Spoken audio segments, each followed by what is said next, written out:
All right, my beautiful friends, it's Dave Sharpe. Welcome to Wake Up Legendary. I'm already fired up because I'm coming off of a training that I just kicked off here this morning for our Blueprint students. It's called Decade in a Day. Check it out, my friends. Check it out because it is a game changer.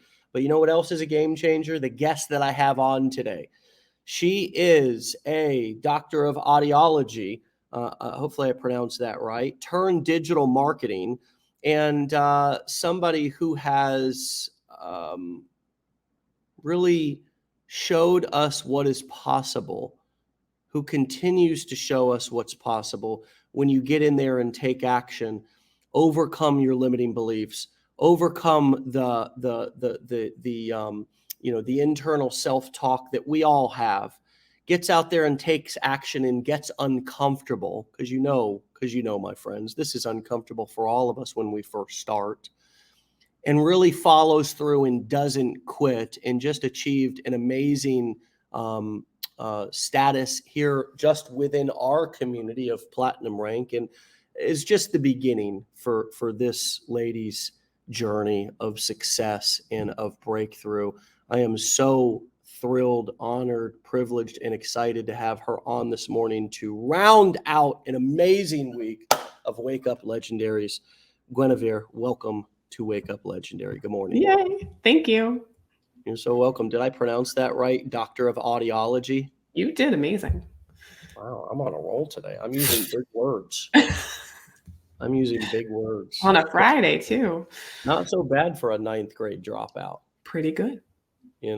So talk to us about, you've been on the show before. I believe you spoke with Joanne, and is that right? I was on with you 2 months ago. You were on with me. Okay.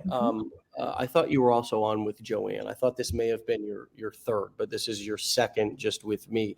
And we wanted to have you back because we love your story so much.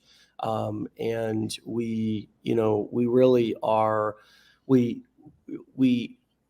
just want to continue to give people the perspective that anything's possible, no matter where you come from and no matter what your career path was. There's a lot of people who, for like me, when I first started, it was like, well, I don't really have a career that I'm really worried about. I was a construction worker. I was 25 years old. I had gotten clean and was even homeless a few years before that. So it was kind of like I had nothing to lose. Mm-hmm. Well, you have a wonderful career. You do amazing work already. And so we might be scratching our heads saying, well, why would a doctor want to do digital marketing? I mean, so I'm so excited for you to tell the story from your perspective, only a perspective that you can tell. So take us back and let us know what did lead you to Legendary for those who haven't heard your story yet. And what were you looking for if you were looking for anything when you found us? Yeah. Thank you. What led me to Legendary? So many things, sometimes it's so funny because when you think you're looking for one thing, you get shown so many other different things in life. And I just made a post this morning about my degree and how, now, whenever that was, I think I graduated in 2010. 13 years later, I'm realizing so much more about that journey. And while I don't use that degree anymore, I still walked away with knowledge and tools to put in my tool belt. And I'm saying that because I think that nothing is a waste. No time that we spend doing anything is a waste. But I went through that journey thinking that was going to bring me financial success, that I was going to have a great job when I graduated. I was going to be a doctor. My mom was like, you have to put doctor on your credit card. You have to people have to just call you. Everyone's going to call you doctor. I'm so proud of you. And what I realized on that journey was that it wasn't what I expected, and I didn't actually love what I was doing. And so I had a boss who reduced my salary by about $15,000, just kind of like that one day without any notice or any reason other than he just didn't want to pay me that salary anymore. was kind of an eye-opening moment of like, oh crap, I'm not in charge of my time. I'm not in charge of my money. And I want to change that. And that got me looking in the entrepreneurial space. And it's been an 8-year journey of me just like looking around and seeing what's out there for me to finally land here in the digital marketplace. Yeah. Yeah, that's wild. And I mean, as a matter of fact, I have one of my friends who's a cardiac surgeon, thoracic surgeon. I don't know what his specific title is, but he's one of my best friends. He's flying through. He's actually going to be staying at my house tonight, and Nice. just kind of crashing as he connects planes from a conference in Europe. But you know, it's not as easy as people think. Certainly, well, not that anybody thought it was easy, but as you said, I guess as sort of, it's not, you only see the glory, you don't know the story. And Mm, the student loans, the years that it took to get there, then once you're there, and certainly people are calling you doctor, you have oftentimes a mountain of debt that you have to pay off. And as you said, most of the time you're starting out, if not spending your entire career as an employee, mhm, working for somebody else, working mhm, for a hospital, working for some sort of a practice. Maybe you become a partner, maybe you don't. It's probably a lot harder to start your own practice because now you're trying to get clients just like any other business, right? yeah, And yeah, as you said, boom, any one of your bosses could come in at any time and say, "Hey, we're just going to pay you less now." And imagine. that's just the news that we're here to give you today. And so when you came across Legendary, what was different about this than other things you tried in the past? Yeah, I just want to, I mean, I've tried everything. I've done online surveys. I've taken photos and sold photos on photo platforms. Like I've literally had my toe in every sort of online possible side hustle, done network marketing, all the things. And what I started to realize was the value of me being able to be home for my 2 daughters. We did a little bit of homeschool, so I wanted to have the option to do that. My husband's a firefighter. He works an insane schedule. I Mm, can't really hold a regular job, and if I did, I'd have to pay childcare, which it doesn't make sense for me to pay for childcare for me to go to work, and it's like a mm, wash. Um, so when I found Legendary, I'll tell you the day one of the challenge, I came in and I said, this is the missing piece that I've been looking for the past 8 years in the online space. I would have paid hundreds of dollars for the $7 course. Like I take my paycheck because there's so much value and so much how-to information. I've purchased a ton of courses. I've hired a ton of coaches. And a lot of times you get a lot of um, not so much the how-to, but more just like the fluff around the how-to. And what mm. I've been looking for is the how-to. And that's what Legendary gave me immediately. Day one, I knew this was going to work and I knew it was going to be successful because I saw that in there. Mm. Yeah, that's really nice that you pointed that out because there are a lot of getting ready to get ready in a lot of courses and a lot of educational programs, and we have to really be careful. Sometimes we don't know until we spend the money and start going through it. But Hmm. I'm glad that you received that sort of knowledge and were able to stick in there and watch it.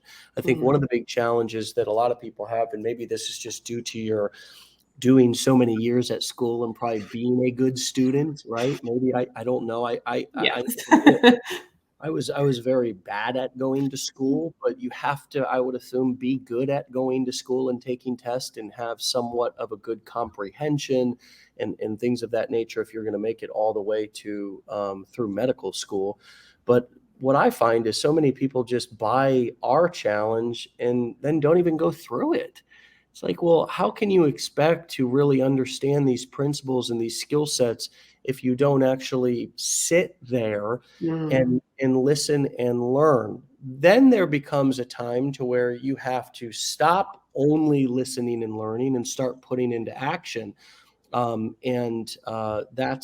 That's another hurdle that people have. It's another transition that you have to go through during this process, is first sitting here, listening and learning, and really having a humble mindset, even though you may be an expert in another field, and Mhm. being willing to sit and listen and be new again. Talk to us what that experience was Mm. like for you, being a doctor, going through medical school, being an expert, being the person that everybody listened to, for you to actually be new at this and have to sit there and listen and learn. What Mm. limiting beliefs, what self-talk may have came up that could have swayed you from following through, but instead you recognized it and somehow had some antidote for it. What was it? Yeah. I mean, there's always self-limiting beliefs. There's always like, what if it doesn't work? But for some reason, when I came in here, I think it was just being day one. Like I knew, I had a gut feeling. My body was like, yes, keep going. Um, but there's always that like, well, what if I go through this challenge and I take these 2 weeks and I don't get anything out of it? And I get this question a lot actually from people. Like they say, how do I know this will work? And I say, you don't know this will work, but you know that you will work. If you do the work, you Hmm. know that this will work. Like, and I think that's probably what you're saying. Like, people will come in and not even take the challenge. What did you expect to happen? That it would just like download into your brain and you'd be able to show up and like make this successful? It's Hmm. self awareness, I think, of I might be very knowledgeable in this one area, but now I'm looking to open up and become knowledgeable in another area. So I always say this, I'm a baby giraffe. Like I don't know how to use my legs, I'm walking for the first time and I'm wobbly and it's going to look funny. And, I might laugh at myself, but at some point that baby giraffe learns how to walk Hmm. and you would have never known that they didn't know how to walk. So I think it's just like you said, humbling and being aware of where your strengths are not and going out and making them strengths if you want to. Yeah. Ron says you lose 2 weeks. Ron, welcome to Wake Up Legendary. Thanks for your comment. And I think you're spot on, buddy. That's the most simplest way to put it. Yeah. The other thing that could happen is that you actually go through, you listen, you learn, and you do say, you know what? I saw the information for myself. I'm making my own judgment that I don't think this is for me. And what an empowering way to do it versus what so many of us do, which is, hey, what do you think about the challenge? What do you think about the blueprints? Did you do the blueprints? What do you think about this bit? What do you, right? We so often go to others to tell us what to think and what opinion we should have, Yes. instead of, and we oftentimes do this with other people, right? We hear somebody's judgment of somebody. Oh, that person's a real jerk. And then we meet them ourselves. And at first, we do kind of go in and maybe think that the person's a jerk, but we hang around with the, it's like, God, I like this guy. Yeah. I like, I mean, I don't know what Sally meant by that, but, and isn't it an empowering thing when we actually make our own?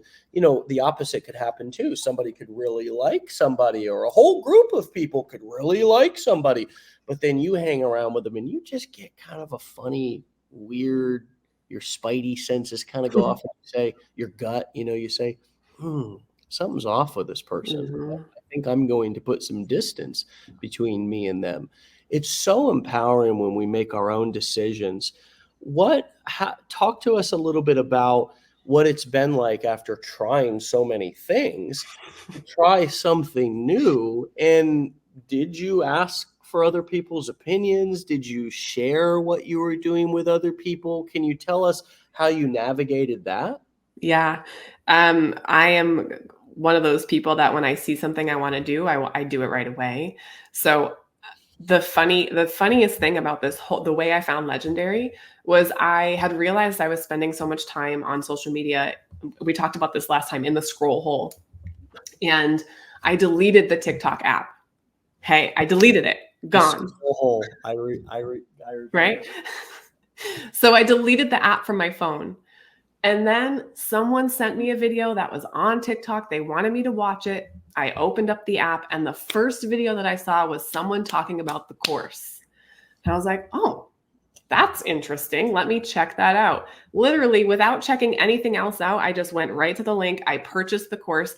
I didn't even see anything else. Like, my blinders were just on. I clicked start, and I think it was 9 o'clock at night. And I started day one that night. I'm like, I need to see what this is about. In bed, just consuming information.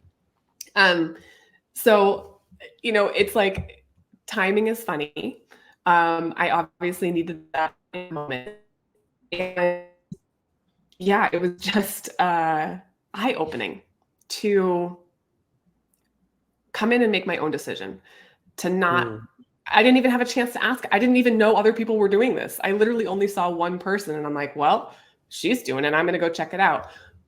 But at the same time, what I know a lot of other people do is go out and go to Google, like, hey, what's this $7 course?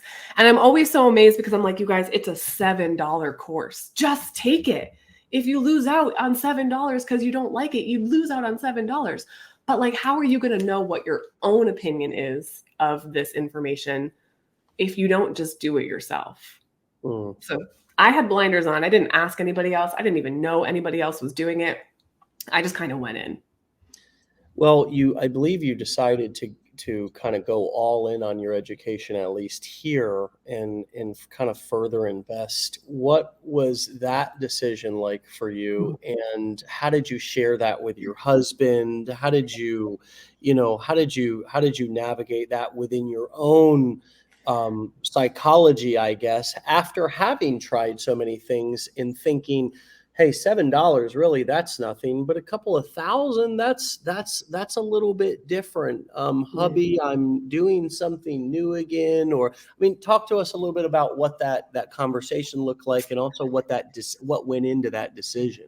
Yeah. So in July, when I was on with you the last time, I had shared for the first time publicly that we had to pull our girls out of gymnastics because we couldn't afford to continue to keep them in. And it was like one of the most heartbreaking decisions I've ever had to make. And I had decided at that time I didn't want to ever be faced with that type of decision again, where finances held me back from saying yes to things that I wanted to say yes to. So my husband and I had made a deal at the beginning of 2023 that I wasn't going to purchase any more coaching, any more programs, any more courses. Like, it was time for me to just implement all the things I had purchased before. So when I saw the $7 course, I didn't, that's not something I would need to ask his permission for. But when I saw the blueprints, I had to have that conversation with him. And it took me a day and a half to like get up the gusto to like get in front of him and say, hey, there's this thing. I just have this feeling it's going to work. It's this much money. I know we don't have it. I know we just pulled the girls out of gymnastics, but I know I'm going to make it back. And I don't know if I'm going to make it, but I know I'll make it back. And he looked at me and he said, okay, number one, I think that you are addicted to investing in yourself. And I said, you're probably right. And then number two, he said, I trust you and I trust your decision. If you feel like this is something that is going to help us, then I'm behind you and we'll figure it out.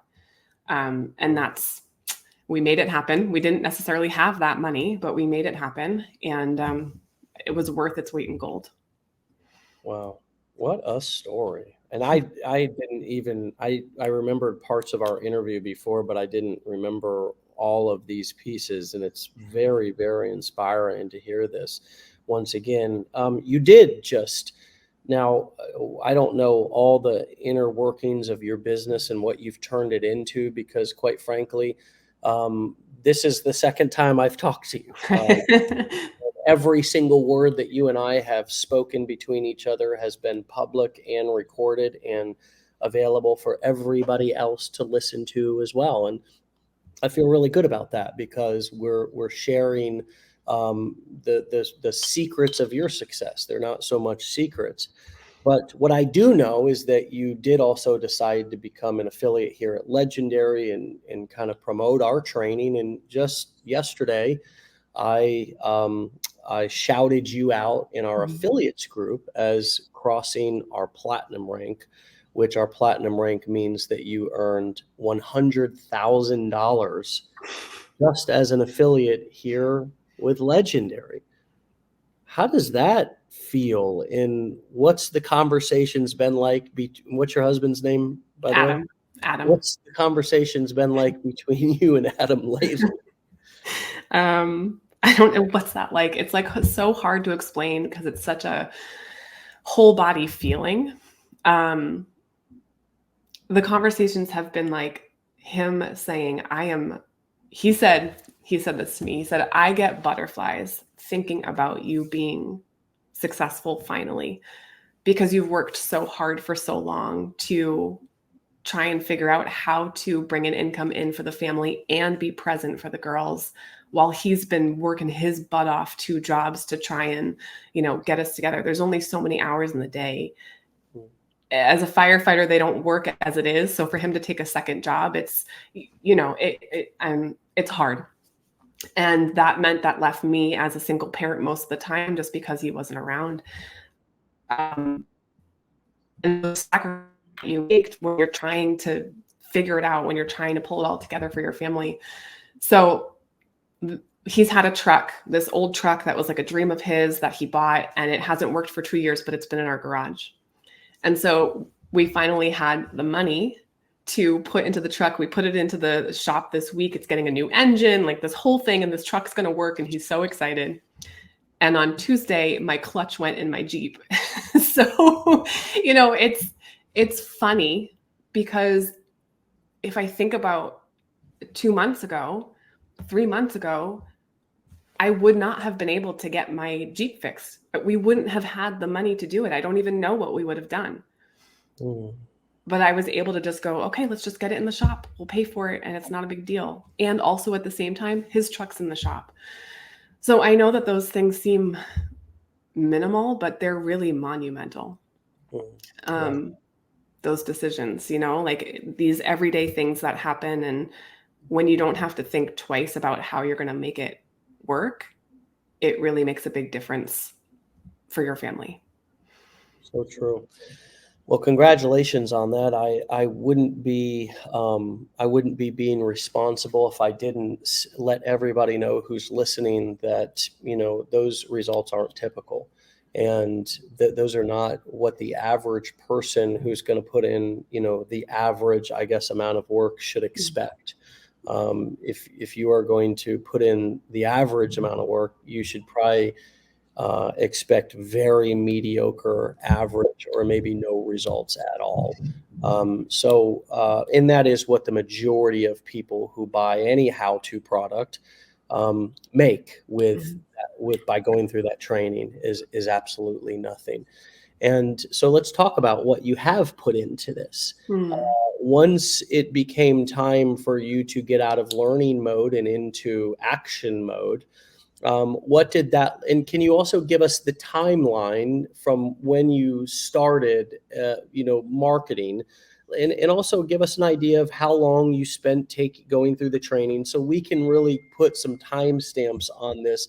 And if you were to go back and do it all over again, I guess, let me ask this. What's the ideas about the timelines? And if you were to go back and do it all over again, going through the training and launching, would you do anything different? I don't think I would have done what I did make sure that I did with the training was I would make sure I implemented the day's training before I went to the next one. So if the homework was, build out your business plan and go through the fishing formula and fill out this information, I would make sure that I did that before I moved on to day 2. Because it's so much harder to consume, and then take action rather than like consume, take action. And I think that helped me move quickly. So I started the course on May 22nd, and I opened up my brand new social media account for this business on May 24th. Yeah, I was like, we're just going to go. Mhm. And so that was really my launch, I guess. I didn't have the whole back end of my business ready together. I just started talking about what I was doing and what I was excited about learning and why I was doing it. I didn't tell anybody else about it. I just kind of like went over here and started working at it.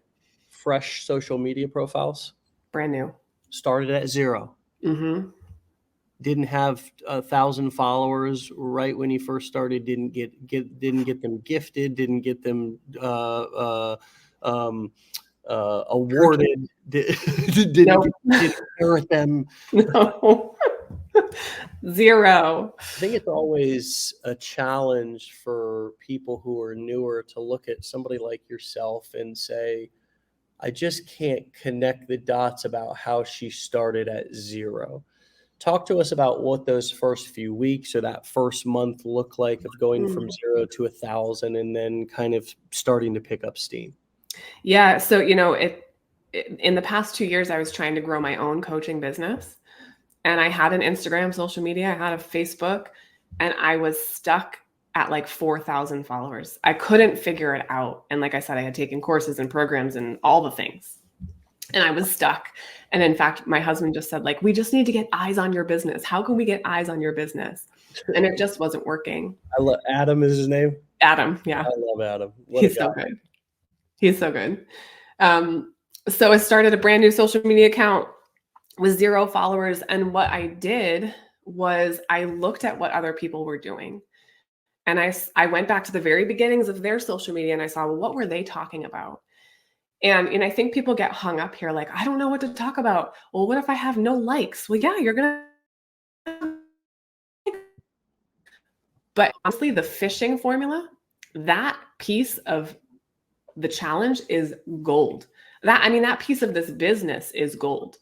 When you can, if you're ever having trouble growing on social media and you're trying to figure out like why nobody likes my post, I guarantee you it's somewhere in your fishing formula. You're either, not dialed in deep enough, or you just need to go back and revisit like, who am I talking to? What are their pain points? What do they need to know?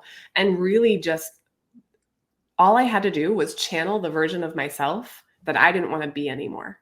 Mm. And start talking to that person. It was like I was having a conversation with myself on my own social media every day. But there are people who are in the same situation.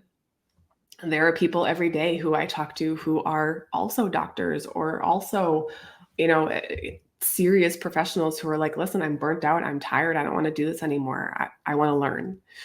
And it is humbling to start at 0 because looking now where I've grown to like 124,000 followers on Instagram, which still blows my mind. You get thousands of likes on your posts now, but when you first start, it's like those 1, 2, 3 likes. You're like, oh my God, 3 people liked my stuff. It's just it's humbling, but also even more rewarding because you know that you're hitting the right people. If that And makes sense. yeah, of course. And it's difficult sometimes to be grateful for those small results, isn't it? Because it's Yes. like almost like it's a popularity contest. Mm. And we're always comparing ourselves to other people versus comparing ourselves to maybe the previous day's version of ourselves.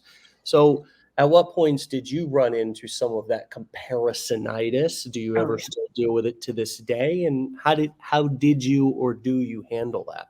Yeah, I think as humans, I think that we always want to be better and not necessarily better than someone else. But I think that there is this sometimes like competition drive inside where we want to be successful. Of course, we want to be successful. So it does get very hard sometimes in the very beginning, especially. And even now, looking at what other people are doing, like, well, she made this same exact post and got tons of comments. And I made that same exact post with the same tone and the same pictures and the same timing, and nobody liked it.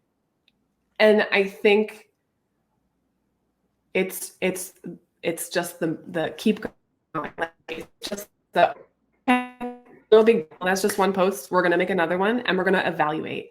And I think that again comes back to self-awareness. Like if you can look at your stuff and say, okay, well, that didn't work. Let's maybe investigate why, and let's try something else. And if you're willing to constantly evaluate, reevaluate, and do that dance, I think you can't ever not succeed, because you're looking at trends of your own stuff instead of looking at trends of what other people are doing. Because, people have said to me, well, Gwen, what's different from you to this other person who's promoting the same thing?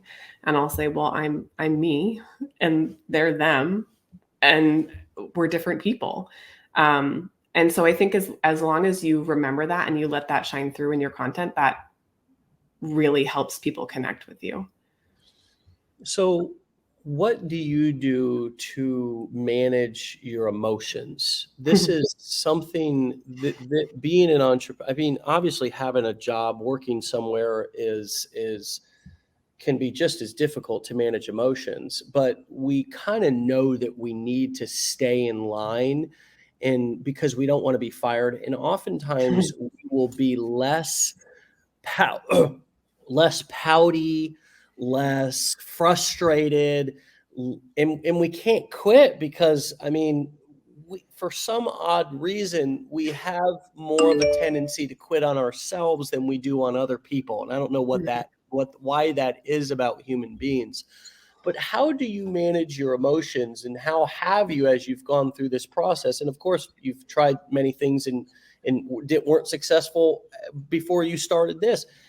As you're setting up tech, as you're using new tools, as you're messing around with social media, as you're filming videos and watching them and maybe not liking the sound of your voice or the way you look on camera, how do you manage your emotions and keep from nitpicking yourself and getting so flustered that you sort of walk away and end up shooting yourself in the foot? That's a good question. I haven't really thought about that before. But what just came to mind for me is my mom's a fine artist with pastels. And I remember, like, as a kid, she would say, sometimes you're just too close to the painting and you have to back up and walk away and come back another day and you'll see it entirely different. And I've always remembered that. And I think when you're in the midst of frustration, nothing is going to help you more than like pound and frustrated, then walking away, gathering yourself, going just like 5 breaths and coming back. And again, it comes back to like awareness. Okay, I'm frustrated right now. I know I'm frustrated. Here's what's not going to help. I'm going to go take a break and come back. Nothing goes away, right? If you take a break and come back, it's still there, but you might see it in fresh eyes. And sometimes it's just that you've been sitting there too long looking at the same thing, trying to figure it out. I don't know if that really answers your question, but I think that's what has helped me the most. We had one guest a week or two ago say, I kind of act and then regulate later. Is there a part of you that, if you look back, also kind of has that type of personality and approaches things kind of like, I'm going to jump in and not particularly sit or deal with the anxiety of the what ifs and what's going to happen, but I'm sort of going to take the action, jump in, and then I'll figure out how to regulate my emotions later? I think sometimes, yeah, for sure. Because it's such a strong drive of like, I want this to work so badly, I'm just going in. And I think I think people are designed differently, and some people work really well in that respect, and some people need to gather more information before they go into something. But I know for me that I am like head down. I put my blinders on and I just go. And I really, when I started this, I abandoned all my other social media. It was like too much noise. I couldn't have other people talking to me. I couldn't look at what other people were doing. I just had to like be very, very focused on this. And I actually think that really helped me. No noise. So what other boundaries have you set to eliminate noise in your life? Yeah, that's a good question too. I have really sat down with myself and I said, okay, what do you want this business to look like? How much time do you want to spend? And because I sat down and had that awareness, I only have times that I respond to messages. In the beginning, when someone messages you, you're like, oh my God, someone's messaging me. I need to like get back to them right away. But I have found that it's important to have time for your business and then have time for yourself. So I put a lot of boundaries up as far as like, if someone texts me, I don't need to text them back right away. If someone messages me, I will go in when I have a message at this time, and that's it. Because the whole goal of starting this business so that I could be home with my kids and be home with my family. So I really just try to make sure I keep my values in front, and that helps me keep going. And it also helps me run this in an effective way where I don't get stressed out. Mm. So what does a typical day look like? Can you help us to understand kind of how you manage your time on a typical day, and what does your content creation and kind of marketing plan look like within maybe a day or a week? Are there certain days that you create content? Do you film as ideas come? Do you write them down throughout the week and film one day? Help us to understand how you're actually productive. I don't know that you're going to like this answer, but I don't really have a strategy because every day is different. But here's generally what it looks like. First of all, my phone goes into personal mode when I go to sleep.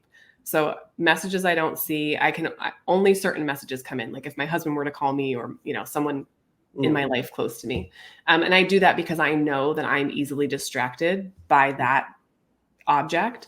So I turn off all communication until my kids go to school. Once my kids go to school, then I work on my first post of the day. Sometimes I already have it drafted and I can just press post. Sometimes I don't, and I just get creative in the morning. But it's not some lengthy post. Like I don't need to make sure that I'm like makeup done, hair done. Like this is just me. So I get 3 posts out in the day, usually 1 in the morning, 1 around 2 or 3 o'clock in the afternoon, and then 1 when I'm getting in bed, like 9 o'clock at night. So that's pretty consistent throughout the days. Sometimes I'll take an entire day and create like 15 videos. So I just have them all ready to go and I can just press post. Sometimes I'm on the fly. It just depends on the day.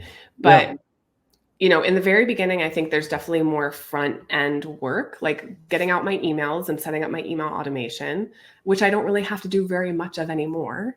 Right. And then I make sure that I make at least one email once a week. So usually on Tuesdays, I'll write an email and I send it out to my entire. Like a fresh broadcast. Yeah, like a fresh broadcast. Yeah. Of some sort of value or insight or something from the week before. And then at night, usually I put my kids to bed, and that's when I'm getting back to messages. Or when my kids are in gymnastics practice, I'm watching them at the gym.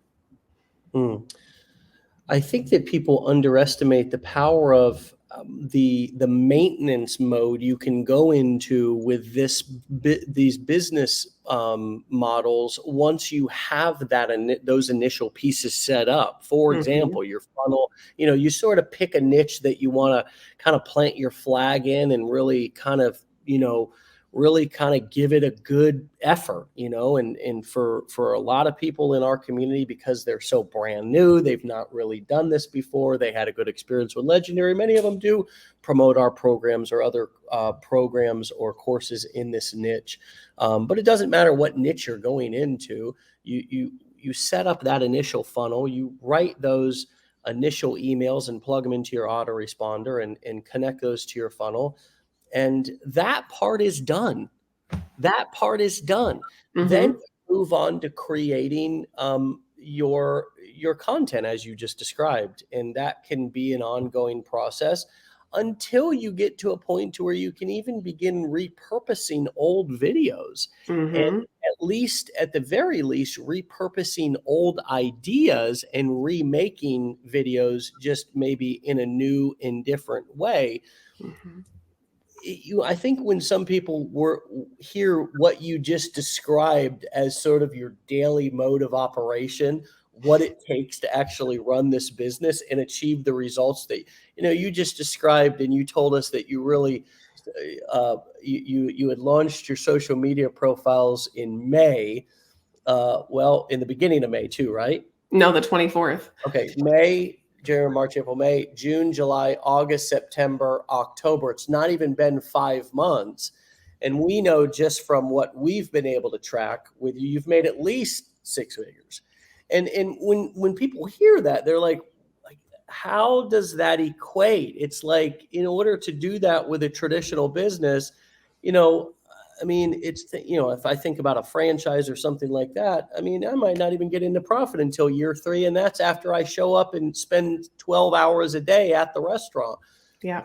And so what is your message to people who are in that sort of valley of despair as they go through those first couple of months until they can get to where you're at 4 or 5 months down the road and they've built a little bit of traction?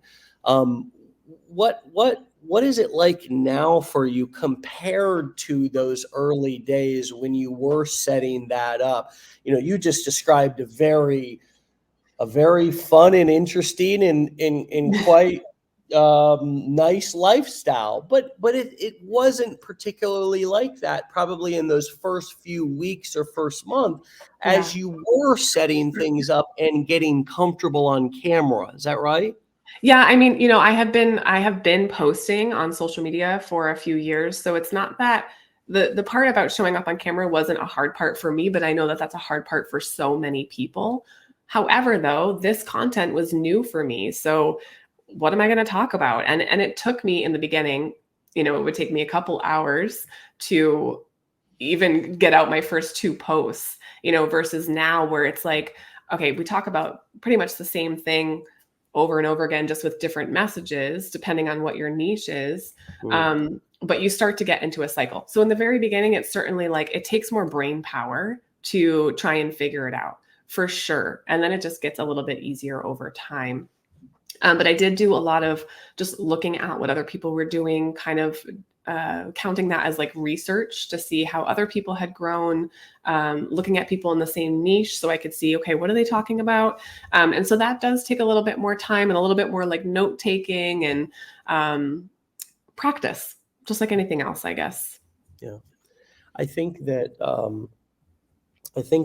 one of the major things there's obviously, I think, three major things that kind of bog us down in this, and this is just with 13 years of experience of doing this and seeing people, is number one, it's our own limiting beliefs. Number two, it's the tech stuff. Number three, it's actually putting ourselves out there. Right? And so, if we can be aware of those three hurdles, and know that those are kind of the big three things that are kind of standing in our way. Our limiting beliefs in sort of the self-talk and or the seeds that have been planted in us and grown into these limiting beliefs that may not even have been ours, which usually they're not. They're things that other people said or that we heard somewhere in our family or society. If we can be aware of some of those things and then as we go through this process, if we can realize that the tech hurdles and challenges are not forever, they are really only for a short period of time, as with any new tool that you're learning to use. I'm sure when you started out as a doctor of audiology, there was specific equipment that was like, I have absolutely no idea. But then once you started fooling around with it, you became an expert at using it. Right. Yeah. And similar to me as a construction worker or, using a drill or a circular saw or anything else like that. At first, it's like, I'm going to kill myself with this tool. Like, oh my God, this has a sharp blade. It's spinning at 2000 RPM. I am really, and sometimes, we can get a little crazy and we hurt ourselves. But then the third is actually putting ourselves out there, and you can see people sort of negotiating with that. It's like, can I do this without putting my face out there? Can I do this without, right? And it's like, finally, they sort of just kind of put a video out there and realize that, oh my God, I'm not bleeding. I'm still intact. I'm not, I'm still a whole person. I haven't been injured from this. Nobody else. Wait, hold on a second. Nobody even saw the damn thing. I was acting like I was about to escape in a dress, and the whole world was going to see my first videos, and it ended up just being a practice run for me, and that's very normal.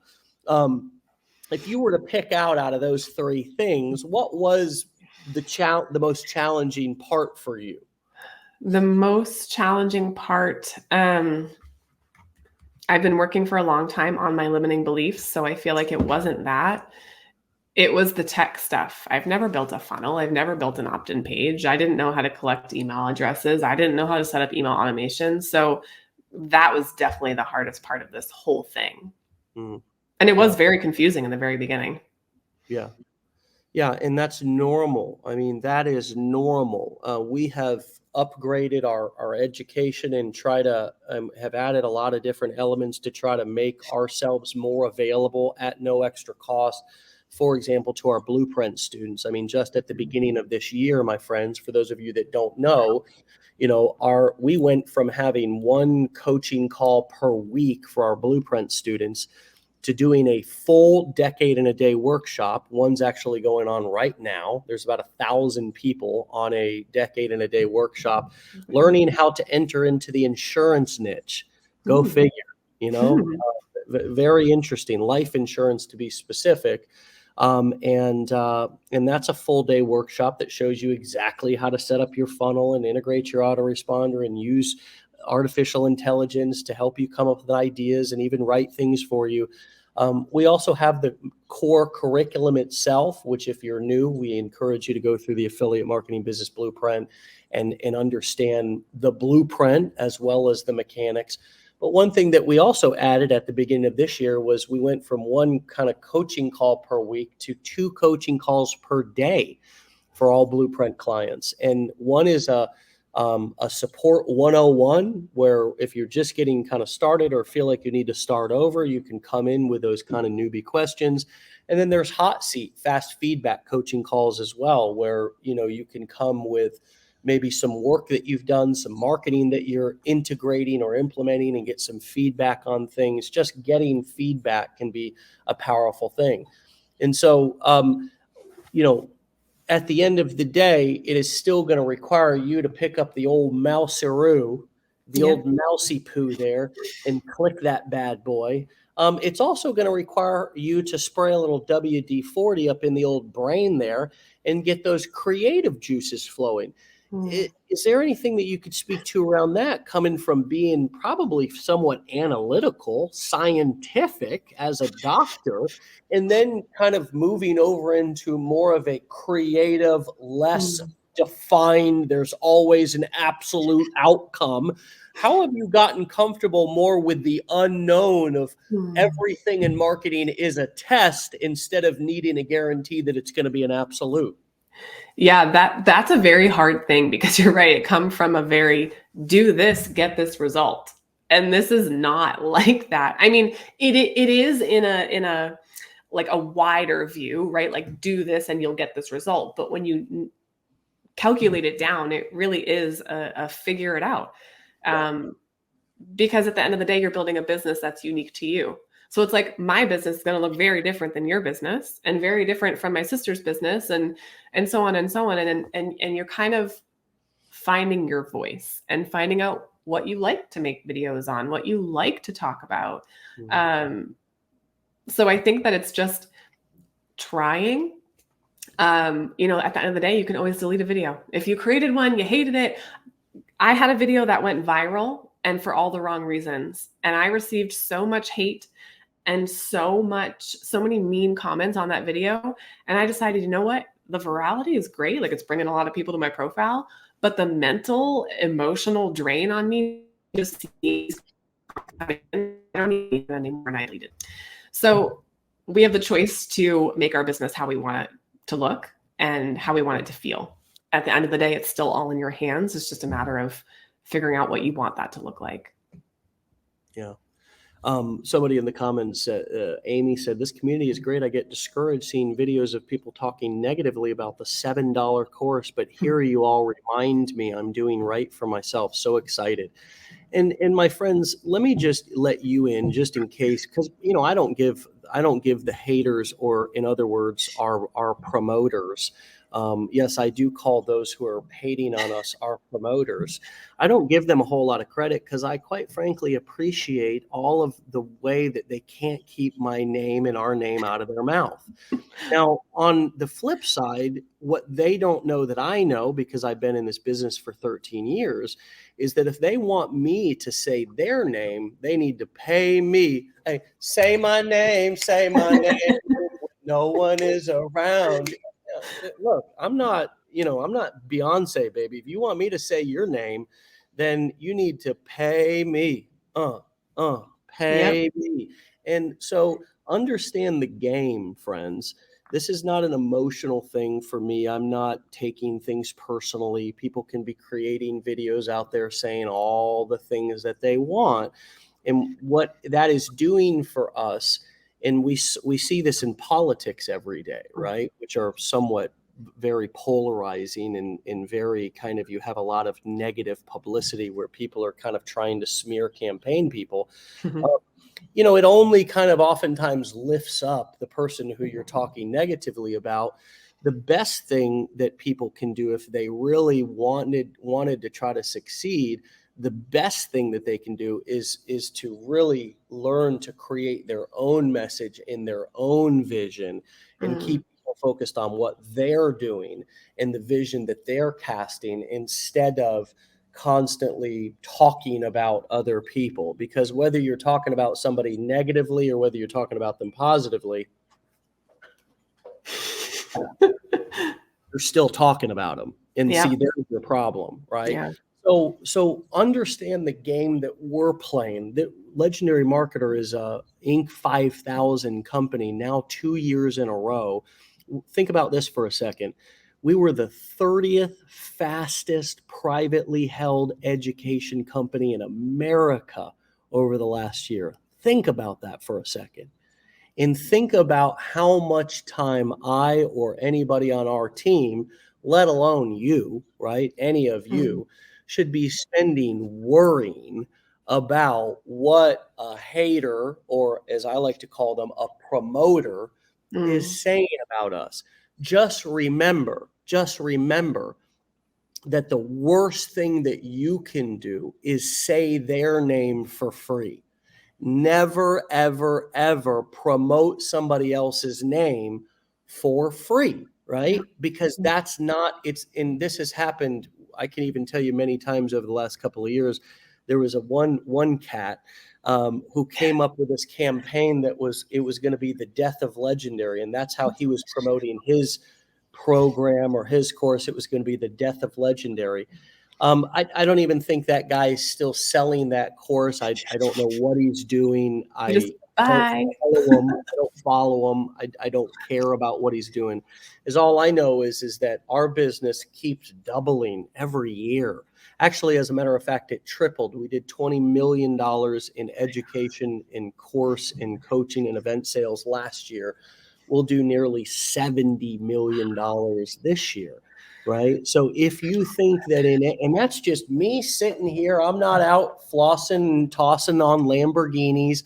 I'm not showing off, big mansions. I'm not telling you come into my garage as I, have a Lamborghini sitting behind me trying to sell some sort of a lifestyle. We're just sitting here every single day talking about real stuff, talking about things that nobody else really has the talent, skill, or courage to talk about in the way that we talk about them, because they're still on smear campaign marketing, which is actually helping us more than it's helping them. These are some of the secrets, and the I guess they're not really secrets anymore because I love to talk about these things openly. But the things that you think you need to worry about are not the things that you need to worry about, right? And so if any of you are new and you're, worried about what other people are saying about me or Legendary or even you, realize that what you should be worrying about is the fact that you're worrying about that. That's what you should be afraid.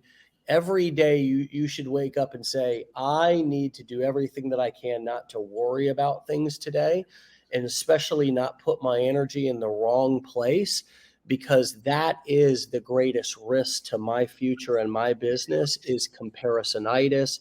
It's worrying about what people say. It's worrying about their criticism and judgment. And that goes not only for your haters slash promoters, but that can also go for your friends, family, or anybody else who's a critic of what you're doing. What comes up for you as I rant on that a little bit, Gwen? And I know you've probably had some haters over the course of your short 5-month successful journey slash career here, but what is your perspective when somebody comes to hate on something that you're doing, and how do you approach that? How do you process that?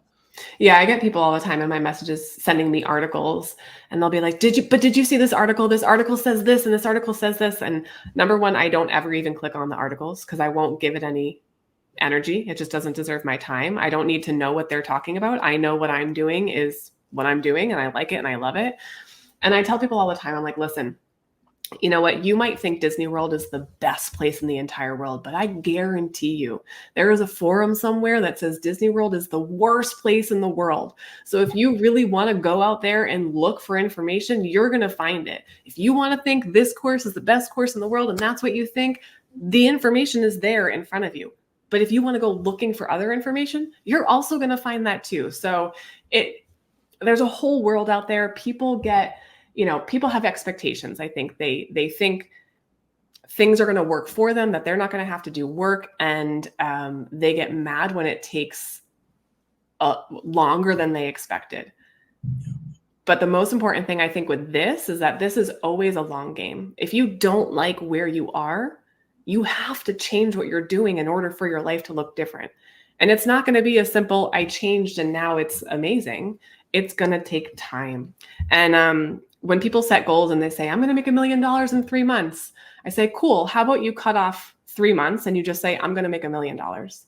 Because that 3 months is really outside of your control. So if you just focus on the things that are within your control, which are only your actions, then you will be successful. Well said.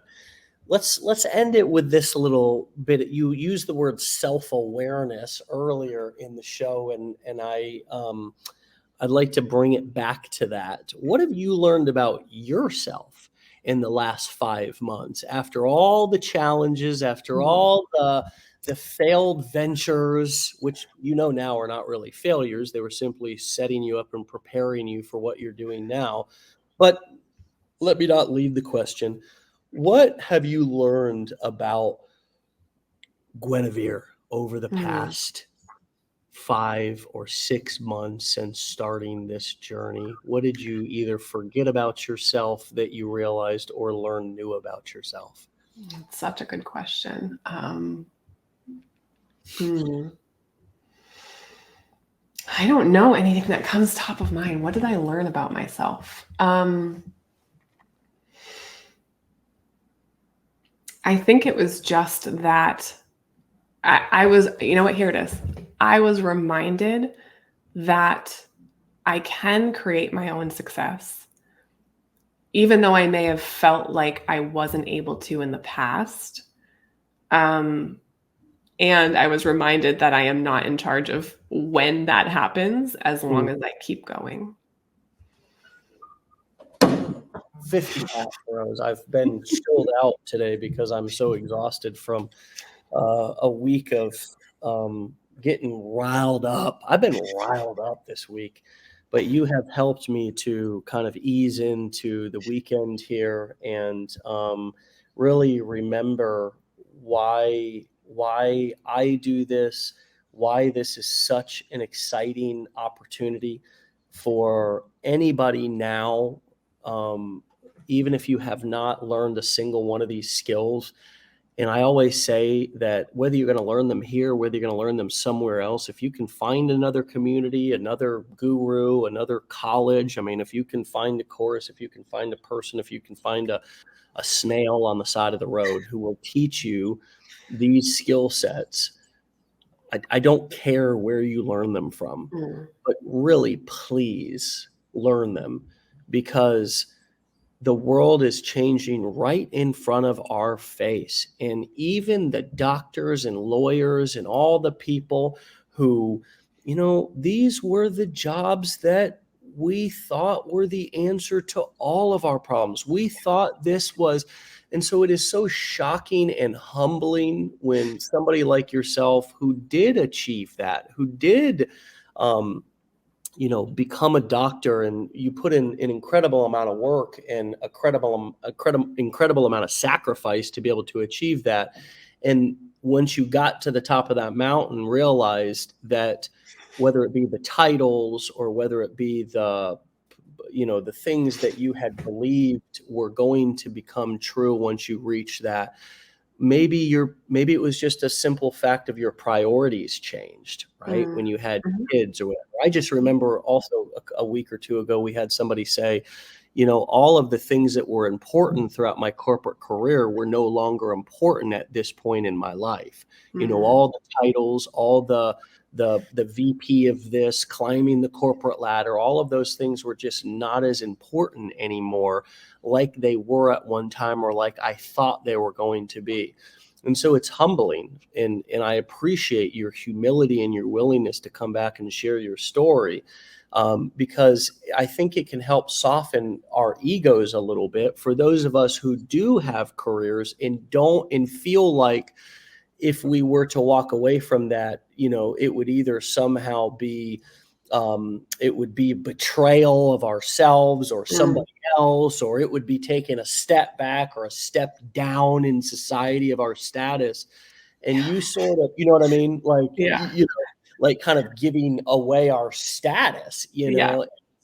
it's like you've invited us to kind of take a look at what's important in life, and you've done that now on 2 episodes, 2 shows, by telling us some of the most sensitive and vulnerable parts of your story, like the time that you could no longer afford to pay for your daughter's gymnastics lessons. Yeah. And who would have thunk a doctor in our community, along married to a firefighter, which, by the way, thank him for his Mm. amazing service to our community, the absolute best of what America has to offer right Mhm. there. But who would have thunk that, you would be faced with some of those struggles? But as you tell these stories, you help us to understand the story instead of just looking at the glory and Mm. just thinking, wow, isn't she lucky to be a doctor? Or wow, isn't she lucky to have earned $100,000 online? No, with these stories, you help us to understand what it's taken you to get to where you're at. And that's very humbling and it's very inspiring. And you should be incredibly proud of yourself. I know Mm. I am so happy to have you as a part of our community. I just couldn't be more thrilled. And I hope you'll continue to come back and keep sharing your journey with us. Absolutely. I would love to. I'm grateful every single day for your determination and your start and your keep going so we have something as valuable as legendary. Well, I couldn't have done it alone, and I certainly wouldn't have wanted to do it alone. So thank you for being just as crazy as I am and coming along for the journey. You're welcome. Stay legendary. Stay legendary, my friend. I'll talk to you later, okay? Goodbye. See you. All right, my friends, there you have it. Financially Free with Gwen over on Instagram. She's done it yet again. Came and dropped an absolute truckload of platinum boulders, not nuggets, my friends. Those are boulders. Pick them up. Pick them up at will. They're free for the taking. The inspiration, the tips, the strategies that she shared, and of course, go and follow her so you can see it all manifest in real life. But now you don't just have to be in awe of the glory. You heard the backstory and what it took her to get to where she's at. And by the way, every single word that Gwen and I have shared between each other has been recorded and is available for you to be able to review and hear yourself. She also has another episode a few months back, and it's just amazing to continue to track the journey of somebody like Gwen in her journey in starting a new career after being a doctor. What a humbling, inspiring, if she can start over and do this, then why can't I?